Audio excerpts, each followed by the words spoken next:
हरे कृष्णा, राधे राधे। आपका स्वागत है आपके अपने चैनल राधा कृष्ण लीला में। आज हम आपको सुनाने जा रहे हैं श्री सत्यनारायण भगवान की कथा। बोलिए श्री सत्यनारायण भगवान जी की जय। श्रावण का महीना भगवान भोलेनाथ जी को अत्यधिक प्रिय है। हिंदू धर्म में सावन का महीना बहुत ही मंगलकारी माना जाता है, इसलिए इसकी शुभता और बढ़ जाती है। वैसे तो पूरे सावन मास में श्री सत्यनारायण भगवान की कथा को सुनने से अनंत फलों की प्राप्ति होती है, किंतु सावन पूर्णिमा के दिन श्री सत्यनारायण भगवान की कथा को सुनने से मनुष्यों के सभी पाप और कष्ट कट जाते हैं तथा सभी मनोकामनाओं की पूर्ति होती है। तो आइए भगवान श्री लक्ष्मी नारायण जी के चरणों का ध्यान करते हुए आज सावन माह की पूर्णिमा के दिन बड़ी श्रद्धा और प्रसन्नचित मन से श्री सत्यनारायण भगवान की कथा को सुनते हैं। किंतु एक बात का विशेष ध्यान रखिए कि इस कथा को पूरा अवश्य सुनिए, क्योंकि आधी अधूरी कथा को सुनने से पूर्ण फल प्राप्त नहीं होता है। सनातन धर्म से जुड़ा शायद ही कोई ऐसा व्यक्ति होगा जिसने श्री सत्यनारायण कथा का नाम ना सुना हो, तथा इस कथा को सुनने का फल हजारों साल तक किए गए यज्ञ के बराबर माना जाता है। शास्त्रों के अनुसार ऐसा माना जाता है कि इस कथा को सुनने वाला व्यक्ति अगर व्रत रखता है तो उसके जीवन में दुखों को भगवान श्री हरि विष्णु खुद ही हर लेते हैं। स्कंद पुराण के अनुसार भगवान सत्यनारायण श्री हरि विष्णु का ही दूसरा रूप है। इस कथा की महिमा को भगवान सत्यनारायण ने अपने मुख से देवर्षि नारद को बताया है। पूर्णिमा के दिन इस कथा को सुनने का विशेष महत्व है। कलयुग में इस व्रत कथा को सुनना बहुत ही प्रभावशाली माना जाता है। तो हमारे आपसे विनम्र विनती है कि इस कथा को पूरा अवश्य सुनिए। जो लोग पूर्णिमा के दिन सत्यनारायण भगवान की कथा नहीं सुन पाते हैं, वे कम से कम भगवान सत्यनारायण का मन में ध्यान ले, इससे विशेष लाभ होता है। पुराणों में ऐसा भी बताया गया है कि जिस स्थान पर श्री सत्यनारायण भगवान की पूजा होती है, वहाँ गौरी, गणेश, नवग्रह और समस्त दिक्पाल आ जाते हैं। केले के पेड़ के नीचे अथवा घर के ब्रह्म स्थान पर पूजा करना उत्तम फल देता है। भोग में पंजीरी, पंचामृत, केला और तुलसी दल विशेष रूप से शामिल करें। सिर्फ पूर्णिमा को ही नहीं, परिस्थितियों के मुताबिक किसी भी दिन कथा सुनी जा सकती है। बृहस्पतिवार को कथा सुनना विशेष लाभकारी होता है। भगवान तो बस प्रेम और भाव के भूखे हैं। इस कथा के प्रभाव से खुशहाल जीवन, दाम्पत्य सुख, मनचाहे वर वधु, संतान, स्वास्थ्य जैसे समस्त मनोकामनाओं की पूर्ति होती है। अगर पैसों से जुड़ी कोई समस्या है तो यह कथा किसी संजीवनी से कम नहीं है। तो जब भी मौका मिले भगवान की कथा सुने और सुनाइए। आइए भगवान श्री लक्ष्मी नारायण जी के चरणों का ध्यान करते हुए इस कथा को सुनते हैं। एक समय की बात है, नैमिषारण्य तीर्थ में सोनाक आदि 88,000 ऋषियों ने श्री सूत जी से पूछा, हे प्रभु, इस कलयुग में वेद विद्या रहित मनुष्य को प्रभु भक्ति किस प्रकार मिल सकती है तथा उनका उद्धार कैसे होगा।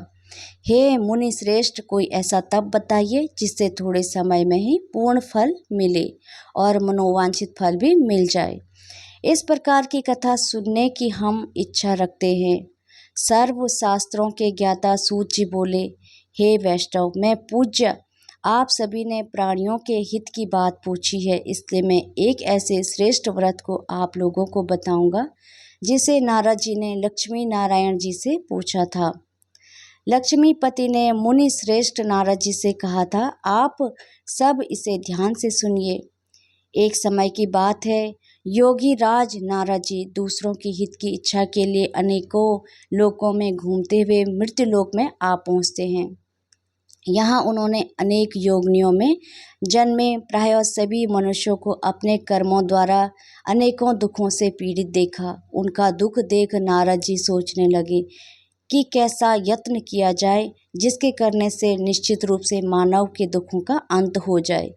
इसी प्रकार पर मनन करते हुए वह विष्णु लोक में गए। वहाँ वह देवों के ईश नारायण की स्तुति करने लगे, जिनके हाथों में शंख, चक्र, गदा और पद्मा थे, गले में वरमाला पहने हुए थे।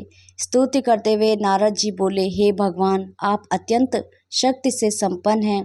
मन तथा वाणी भी आपको नहीं पा सकती है। आपका आदि मध्य तथा अंत नहीं है। निर्गुण स्वरूप सृष्टि के कारण भक्तों के दुख को दूर करने वाले हैं। आपको मेरा नमस्कार है। नारद जी की स्तुति सुनकर विष्णु भगवान बोले, हे मुनि श्रेष्ठ, आपके मन में क्या बात है? आप किस काम से पधारे हैं? ऐसे निसंकोच कहो। इस पर नारद मुनि बोले कि मृत्यु लोक में अनेक योनियों में जन्मे मनुष्य अपने कर्मों द्वारा अनेकों दुख से दुखी हो रहे हैं। हे नाथ, आप मुझ पर दया रखते हैं तो बताइए कि वह मनुष्य थोड़े प्रयास से ही अपने दुखों से कैसे छुटकारा पा सकते हैं। तब श्री हरि बोले, हे नारद, मनुष्यों की भलाई के लिए तुमने बहुत अच्छी बात पूछी। जिसके करने से मनुष्य मुंह से छूट जाता है, वह बात मैं कहता हूँ, उसे ध्यान पूर्वक सुनो। स्वर्ग लोक व मृत्यु लोक दोनों में एक दुर्लभ उत्तम व्रत है जो पुण्य देने वाला है। आज प्रेम वश होकर मैं उसे तुमसे कहता हूँ।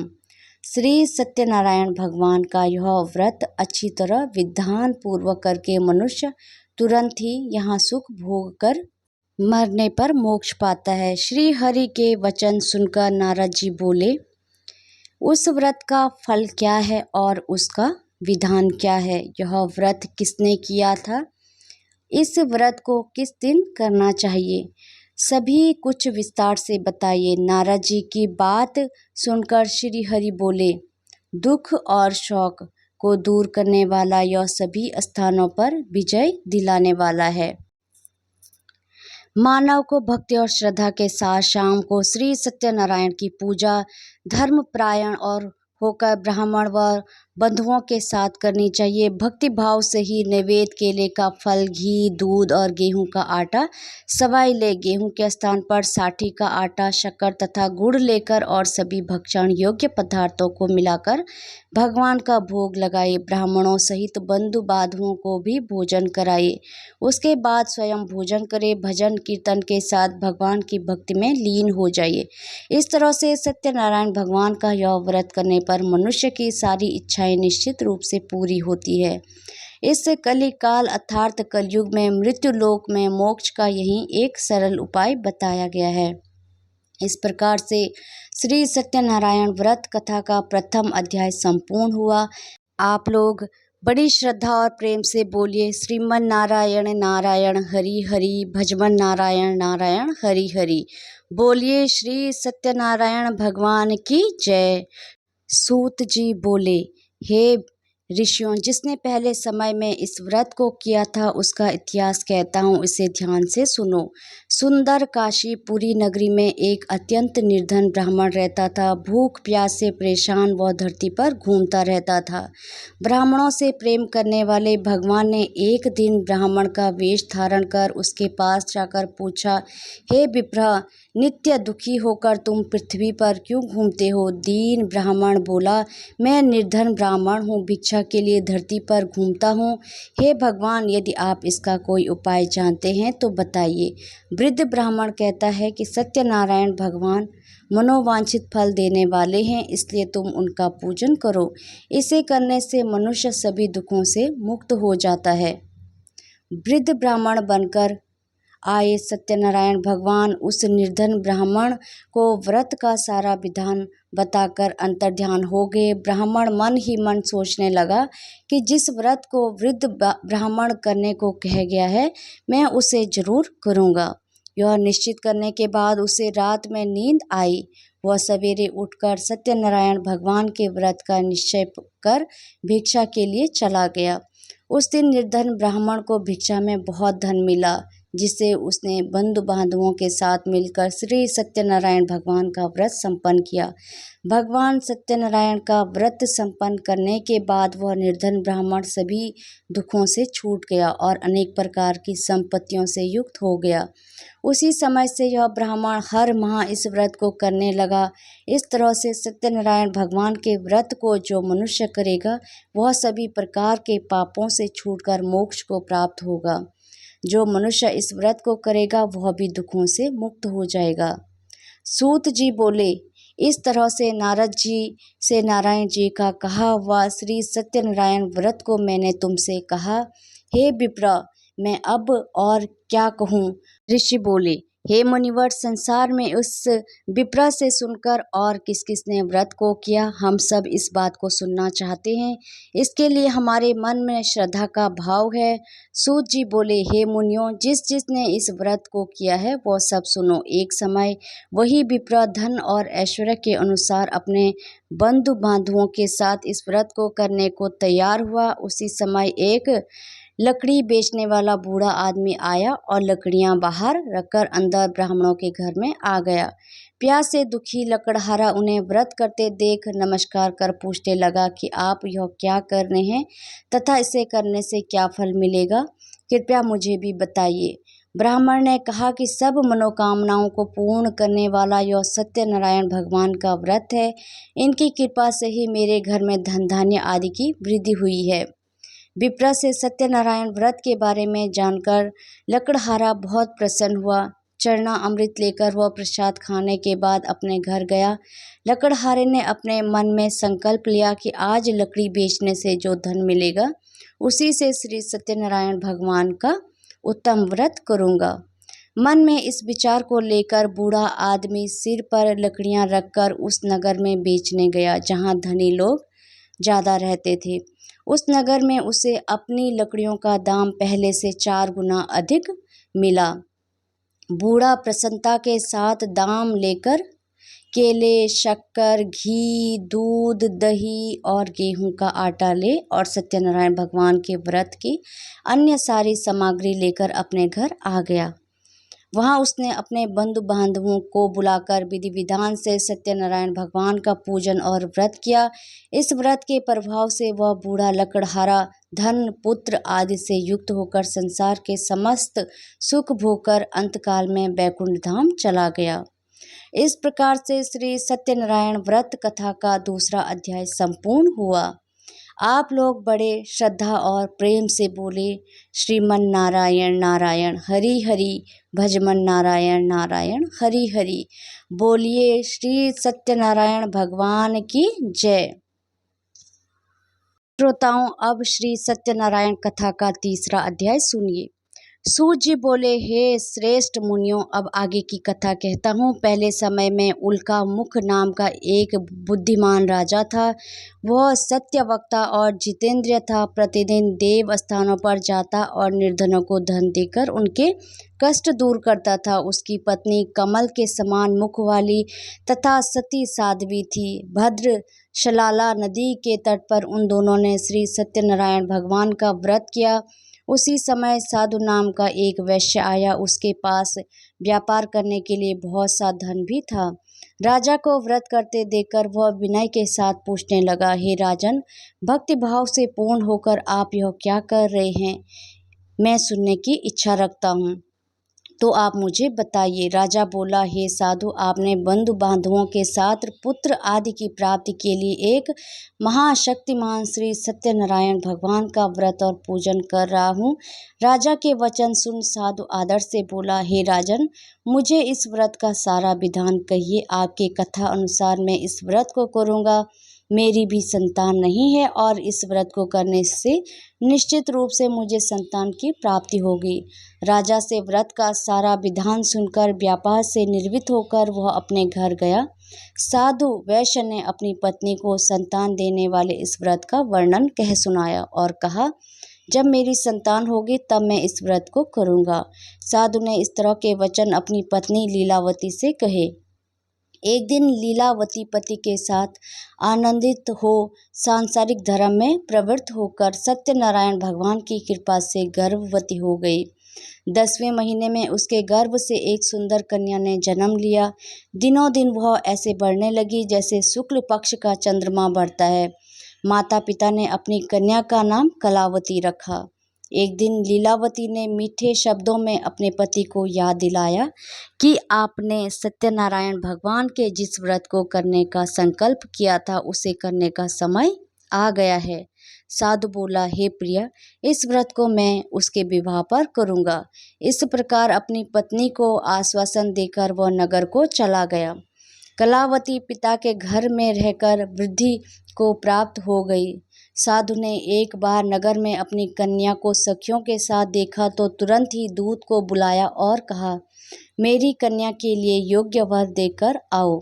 साधु की बात सुनकर दूत कंचन नगर में पहुंचा और वहां देखभाल कर लड़की के लिए सुयोग्य वर वधु बांधव को बुलाकर अपनी पुत्री का विवाह कर दिया। लेकिन दुर्भाग्य की बात यह थी कि साधु ने अभी भी श्री सत्यनारायण भगवान का व्रत नहीं किया। इस पर श्री भगवान क्रोधित हो गए और श्राप दिया कि साधु को अत्यधिक दुख मिले। अपने कार्य में कुशल साधु बनिया जमाई को लेकर समुद्र के पास स्थित रत्नसरपुर नगर में गया। वहां जाकर ससुर दामाद दोनों मिलकर चंद्रकेतु राजा के नगर में व्यापार करने लगे। एक दिन भगवान सत्यनारायण की माया से एक चोर राजा का धन चुराकर भाग रहा था। उसने राजा के सिपाहियों को अपना पीछा करते देख चुराया हुआ धन वहां रख दिया जहां साधु अपने जमाई के साथ ठहरा हुआ था। राजा के सिपाहियों के साधु वेश्या के पास राजा का धन पड़ा देखा तो उसे ससुर जमाई दोनों को बांधकर प्रसन्नता से राजा के पास ले गए और कहा, हम दोनों चोरों को पकड़ लाए, आप आगे की कार्रवाई की आज्ञा दे। राजा की आज्ञा से उन दोनों को कठिन कारावास में डाल दिया गया और उनको सारा धन भी उनसे छीन लिया। श्री सत्यनारायण भगवान के श्राप से साधु की पत्नी भी बहुत दुखी हुई। घर में जो धन रखा था उसे चोर चुरा ले गए। शारीरिक तथा मानसिक पीड़ा व भूख प्यास से अति दुखी होकर कलावती एक ब्राह्मण के घर गई। वहां उसने श्री सत्यनारायण भगवान का व्रत होते देखा और कथा भी सुनी। वह प्रसाद ग्रहण कर रात को घर वापस आई। माता ने कलावती से पूछा, हे पुत्री, अब तक तुम कहाँ थी? तेरे मन में क्या है? कलावती ने अपनी माता से कहा, हे माता, मैंने एक ब्राह्मण के घर में श्री सत्यनारायण भगवान का व्रत देखा है। कन्या के वचन सुन लीलावती भगवान के पूजन की तैयारी करने लगी। लीलावती ने परिवार व बंधुओं सहित सत्यनारायण भगवान का पूजन किया और उसने वर मांगा कि मेरे पति तथा जमाई शीघ्र घर आ जाए। साथ ही यह भी प्रार्थना की कि हम सबका अपराध भगवान क्षमा करे। श्री सत्यनारायण भगवान इस व्रत से संतुष्ट हो गए और राजा चंद्रकेतु को सपने में दर्शन देकर कहा, हे राजन, तुम उन दोनों वैश्य को छोड़ दो और तुमने उनका जो धन लिया है उसे भी वापस कर दो। अगर ऐसा नहीं किया तो मैं तुम्हारा धन, राज्य और संतान सभी को नष्ट कर दूंगा। राजा को यह सब कहकर वह अंतर्ध्यान हो गए। प्रातःकाल सभा में राजा ने अपना सपना सुनाया। फिर बोले, वणिक पुत्रों को कैद से मुक्त कर सभा में लाओ। दोनों ने आते ही राजा को प्रणाम किया। राजा मीठी वाणी में बोला, हे महानुभाव, भाग्य से ऐसा कठिन दुख तुम्हें प्राप्त हुआ है, लेकिन अब तुम्हें कोई भय नहीं है। ऐसा कहकर राजा ने उन दोनों को नए वस्त्र और आभूषण पहनाए और जितना धन उनका लिया था उससे दोगुना धन वापस कर दिया। दोनों वैश्य अपने घर को चल दिए। इस प्रकार से श्री सत्यनारायण व्रत कथा का तीसरा अध्याय यहीं पर संपूर्ण हुआ। बड़े श्रद्धा और प्रेम से बोलिए, श्रीमन नारायण नारायण हरि हरि, भजमन नारायण नारायण हरि हरि। बोलिए श्री सत्यनारायण भगवान की जय। बोलिए श्री सत्यनारायण भगवान की जय। श्रोताओं, पूरी सत्यनारायण व्रत कथा का निहितार्थ यह है कि लौकिक एवं प्रलौकिक हितों का साधन के लिए मनुष्य को सत्य आचरण का व्रत लेना चाहिए। सत्य ही भगवान है, सत्य ही विष्णु है। लोक में सारी बुराइयों, सारे क्लेश, सारे संघर्षों का मूल कारण है सत्य आचरण का अभाव। श्री सत्यनारायण व्रत तथा पुस्तिका में इस संबंध में एक श्लोक है जिसका अर्थ है कि सत्यनारायण व्रत का अनुष्ठान करके मनुष्य सभी दुखों से मुक्त हो जाता है। कलिकाल में सत्य की पूजा विशेष रूप से फलदायी है। सत्य के अनेक नाम है, यथा सत्यनारायण, सत्यदेव, सनातन, सत्य रूपी विष्णु भगवान कलयुग में अनेक रूप धारण करके लोगों को मनोवांछित फल देंगे। इसी प्रकार से श्री सत्यनारायण व्रत कथा संपूर्ण हुई। जय सत्यनारायण भगवान की जय।